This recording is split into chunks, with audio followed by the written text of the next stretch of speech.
Hello' friends, আজি আমি আপোনাৰ লগত এটা নতুন টিউটৰিয়েল শিকিম। যোনটো টিউটৰিয়েলত আমি ক্ৰিয়েট কৰিম এই ইন শ্লাইড শ্ব'টো।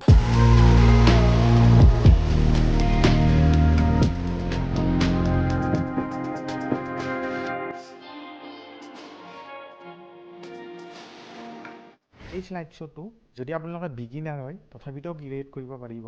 আফটাৰ ইফেক্টত যদি অকণো আপোনালোকৰ আইডিয়া নাই তথাপিও ক্ৰিয়েট কৰিব পাৰিব। কিন্তু আপোনালোকে মই যেনেকৈ ক্ৰিয়েট কৰোঁ তেনেকৈ পইণ্ট টু পইণ্ট ছিষ্টেমবিলাক ৰাখিব লাগিব, তেতিয়া আপোনালোকে ইজিভাৱে ক্ৰিয়েট কৰিব পাৰিব। আৰু যদি কোনোবাই জানে অলৰেডি তেতিয়াহ'লে সেইটো বহুতখিনি সহজ হ'ব। এতিয়া কি কৰিম, আমি আফটাৰ ইফেক্টটো অ'পেন কৰিছোঁ। ইয়াতে আপোনালোকে দেখিব পাৰে একদম এনেকৈ থাকিব আফটাৰ ইফেক্টত। যদি নাথাকে আপোনালোকে কি কৰিব, উইণ্ড'জত গৈ ৱৰ্ক স্পেচত গৈ ৰিছেট ডিফল্ট শেপ লেআউটত ক্লিক কৰিব। তাৰপিছত আফটাৰ ইফেক্টটো আপোনালোকৰ এনেকুৱা হৈ যাব। হৈ যোৱাৰ পিছত আপোনালোকে কি কৰিব, প্ৰথমতে আমাক এটা কম্প লাগিব, সেইটো হৈছে মিডিয়া কম্প। এই কম্পজিশ্যনটোত নাইবা আপোনালোকে কি কৰিব, নিউ কম্পজিশ্যনটোত ক্লিক কৰি ইয়াতে লিখাখিনিত লিখিব মিডিয়া। ইয়াতে মই FPS 30 কৰিছোঁ, আপোনালোকে 60 ৰাখিব পাৰে, 30 কৰিছোঁ মই। ইয়াতে যোনটো টাইম আছে সেইটো মই 0.8 ছেকেণ্ড কৰি দিম, দি অ'কে কৰিছোঁ। তাৰপিছত নেক্সট আমাক এটা কম লাগিব, সেইটো হৈছে ইংক মেট। অ'কে কৰিছোঁ। তাৰপিছত আপোনালোকে আৰু এটা ক্ৰিয়েট কৰিব, সেইটো হৈছে ৰেণ্ডাৰ কম, মানে য'ত আমি গোটেইখিনি কম্পজিশ্যন থৈ ৰেণ্ডাৰ কৰিম। অ'কে কৰিছোঁ। গোটেইকেইটা 8 ছেকেণ্ড আৰু 60 FPS বা 30 FPS কৰি লওক, বেলেগ বেলেগ নকৰিব, একে থাকিব। এতিয়া কি কৰিম, প্ৰথম আমাক যোনটো মিডিয়া আছে এই মিডিয়া ফুটেজটোত আমি এটা ইমেজ বা ভিডিঅ' আপোনালোকে এটা ড্ৰেগ কৰিব পাৰে। মই ইয়াতে কিছুমান ইমেজ থৈ দিছোঁ। এতিয়া তাৰে মই এটা ইমেজ ড্ৰেগ কৰিম, সেইটো হৈছে এই এলিফেণ্টৰ এটা ইমেজ আছে, এইটো মই ড্ৰেগ কৰিম, কৰি পিনে ইয়াতে দিম। আপোনালোকে এইটোত এছ প্ৰেছ কৰিব, কৰি পিনে আপোনালোকে চাব যদি এডজাষ্ট হোৱা নাই আপোনালোকে এনেকৈ ইমেজটো এডজাষ্ট কৰি ল'ব। মই 1.05 কৰি দিছিলোঁ। মানে এই ইমেজটোত কি কৰিব, এছ প্ৰেছ কৰিব, কৰাৰ লগত স্কেল আহিব, স্কেলত আপোনালোকে 105, নাইবা যদি কভাৰ হোৱা নাই গোটেই কম্পজিশ্যনটো তেতিয়াহ'লে আপোনালোকে জুম আউট জুম ইন কৰি পেলাই এডজাষ্ট কৰিব পাৰে। এতিয়া নেক্সট আমি কি কৰিম, ইয়াতে ইংক মেট এটা আছে, ইয়াতে আমি কেইটামান ইংকৰ ফুটেজ ড্ৰেগ কৰিম। যিকোনো ইংকৰ ইমেজ ল'ব, লৈ পেলাই প্ৰথম যোনটো ইংক মেট আছে এইটো আপোনালোকে এনেকৈ চাব, মোৰ তাতে এনেকুৱাকৈ আহিছে। এতিয়া কি কৰিম, এই ইংক মেটটোত ৰাইট ক্লিক কৰিব, ইয়াতে টাইমত যাব, এনেবল টাইম ৰিপি, আমি ইয়াতে চাব, ইয়াতে যাব টাইমত গৈ এনেবল টাইম ৰিমেপিঙত ক্লিক কৰিব। কৰাৰ পিছত আপোনালোকে ইয়াতে এনেকৈ ড্ৰেগ কৰিব, কৰাৰ পিছত এইটো আপোনালোকৰ ষ্টপ হৈ যাব। অকণমান কথাবিলাকত মোৰ অসুবিধা পাব পাৰে, কাৰণ মোৰ দাঁতত ব্ৰেচেছ লগোৱা আছে, তাৰ কাৰণে চাউণ্ডবিলাক একদম ক্লিয়াৰ হোৱা নাই চাগে কিছুমান, তথাপিতো যিমানখিনি পাৰোঁ মই স্পষ্টকৈ ক'ব ট্ৰাই কৰিছোঁ। এতিয়া চাব, তাৰপিছত ইয়াতে এইটো হৈ গ'ল। হৈ যোৱাৰ পিছত নেক্সট আমাক ইংক ফুটেজ 2 নম্বৰটো আনিছোঁ, আনি পিনে এইটো চাব পাৰে,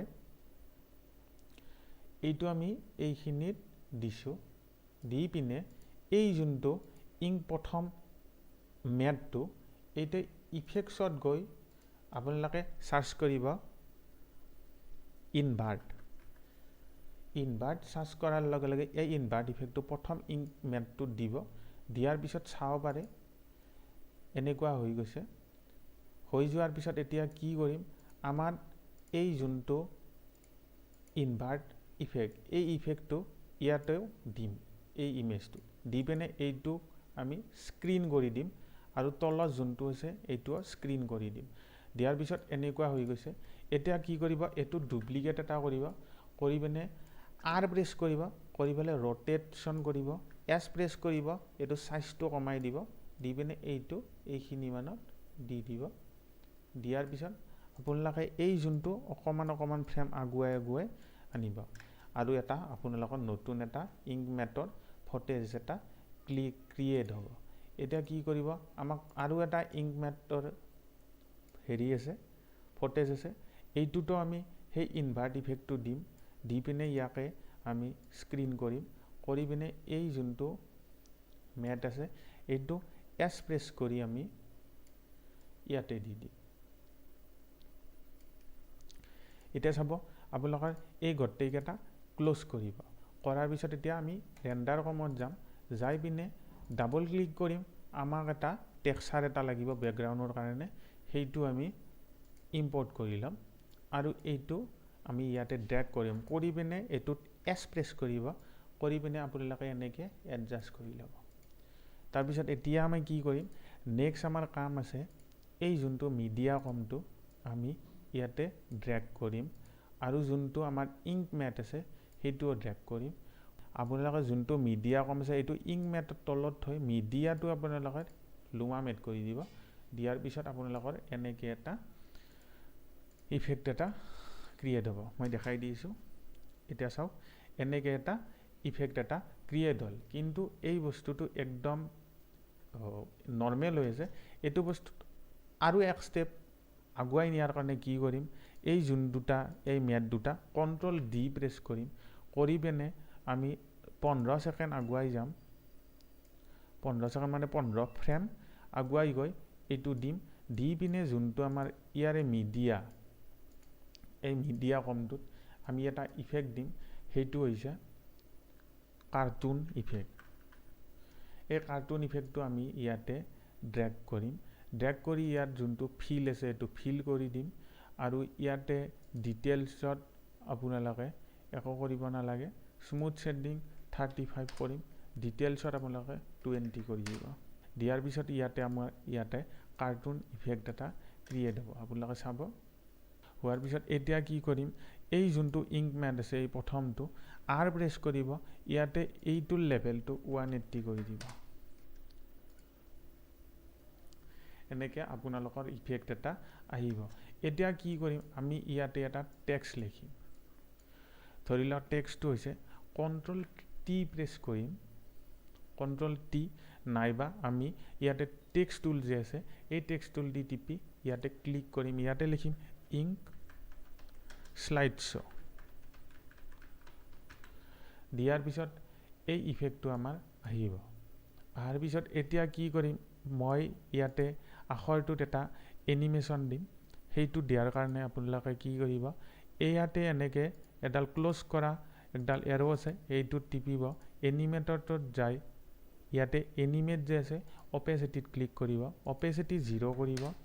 কৰি পিনে ইয়াতে ৰেন চিলেক্টৰ যি আছে অফছেটত এটা কি ফ্ৰেম ক্ৰিয়েট কৰিব আৰু ইয়াক 100 কৰি দিব। এতিয়া চাব আপোনালোকে ইয়াতে এটা এনেকৈ এনিমেশ্যন আহিছে। এতিয়া কি কৰিব, এই কি ফ্ৰেম দুটাক F9 প্ৰেছ কৰিব, কৰি পিনে স্পীড গ্ৰাফত যাব, যাই ৰাইট ক্লিক কৰি ইয়াতে ইডিট স্পীড গ্ৰাফত ক্লিক কৰিব। তেতিয়া আপোনালোকৰ এনেকুৱা এখন গ্ৰাফ আহিব। এনেকৈ দুটা কি ফ্ৰেম চিলেক্ট কৰিব, কৰি এনেকৈ এটা কাৰ্ভ ডিজাইন এটা দি দিব, তেতিয়া এনেকৈ আহি যাব।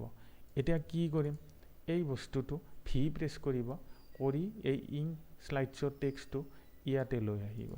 আহি পেলাই ইংক মেটটো কণ্ট্ৰল ডি প্ৰেছ কৰি ডুপ্লিকেট কৰিব আৰু ইয়াতে এইটো অন কৰি দিব। দিয়াৰ পিছত ইয়াতে আমি নৰ্মেলৰ জেগাত স্ক্ৰীন কৰি দিম। দিয়াৰ পিছত ইয়াতে এটা ইফেক্ট দিম, টিণ্ট TINT। এই টিণ্ট ইফেক্টটো আমি এই ইংক মেটটোত ড্ৰেগ কৰিম। ড্ৰেগ কৰাৰ পিছত ইয়াতে আমি এটা কালাৰ দি দিম, সেইটো হৈছে ব্লু কালাৰ এটা দি দিম। দি এই ইংক মেটটো এছ প্ৰেছ কৰি আমি সৰু কৰি ল'ম। এতিয়া চাব পাৰে আপোনালোকে এটা কাম হৈছে, এই যোনটো আপোনালোকৰ ইয়াতে যোনটো আমাৰ স্ক্ৰীন কৰি দিয়া হৈছে এইটো পাতল হৈছে আৰু ইয়াতে এটা স্কুৱেৰ টাইপ ইফেক্ট আহিছে। এই বস্তুটো নোহোৱাৰ কাৰণে ইয়াতে আমি মাস্কিং কৰিম। পেন টুলটো ল'ব, লৈ পিনে এনেকৈ আপোনালোকে এনেকৈ কাৰ্ভ টাইপ এটা ইফেক্ট দি দিব। দিয়াৰ পিছত এনেকুৱা হ'ব। হোৱাৰ পিছত এতিয়া কি কৰিম, ইংক মেটটোত এছ প্ৰেছ কৰিম, কৰি পিনে এই যি লিংক হোৱা হেৰিটো আছে এইটো অফ কৰি দিম। দি অকণমান আমি এইটো চেপ্টা কৰি পেলাই এইটো দীঘল টাইপ ইফেক্ট কৰি দিম। দিয়াৰ পিছত এতিয়া আমি চাব পাৰে আমাৰ ইয়াতে এটা এনিমেশ্যন এটা আহিছে। এতিয়া কি হ'ল, এইটো এইবাৰ লেং কৰি দিব, দি পিনে অকণমান সৰু কৰি পিনে ভি প্ৰেছ কৰিব আৰু এইটো এডজাষ্ট কৰি দিব। আৰু এই যে ইংক শ্লাইড শ্ব' আছে ইয়াতে এটা ড্ৰপ শ্বেডো দিব, DROP ড্ৰপ শ্বেডো ইফেক্টটো এই টেক্সট তলত দি দিব। এইটোৰ লেভেলটো আপোনালোকে যোনটো ডিষ্টেঞ্চ আছে 3 কৰিব আৰু অপেচিটি যোনটো আছে এইটো 70 কৰিব আৰু অ'কে কৰি দিব। আৰু যোনটো ইয়াতে কাৰ্টুন ইফেক্ট মিডিয়া প্ৰথম লেয়াৰটোত আছে ইয়াতে টিণ্ট ইফেক্ট এটা দিব। টিণ্ট ইফেক্টটো ইয়াতে আপোনালোকে ড্ৰেগ কৰিব। এটা চাব আপোনালোকৰ ইফেক্টটো ক্ৰিয়েট হৈ গৈছে। এনেকেই এই ইফেক্টটো বা এই শ্লাইড শ্ব'টো ক্ৰিয়েট কৰা হয়। আৰু কিবা যদি কনফিউজ আছে এইটো ক্ৰিয়েট কৰাতে তেতিয়াহ'লে মোক কমেণ্ট কৰি জনাওক, মই আপোনালোকক শিকাব নেক্সট আৰু ট্ৰাই কৰিম। যদি ভিডিঅ'টো ভাল লাগে লাইক কৰিব, চেনেলটোক ছাবস্ক্ৰাইব কৰিব।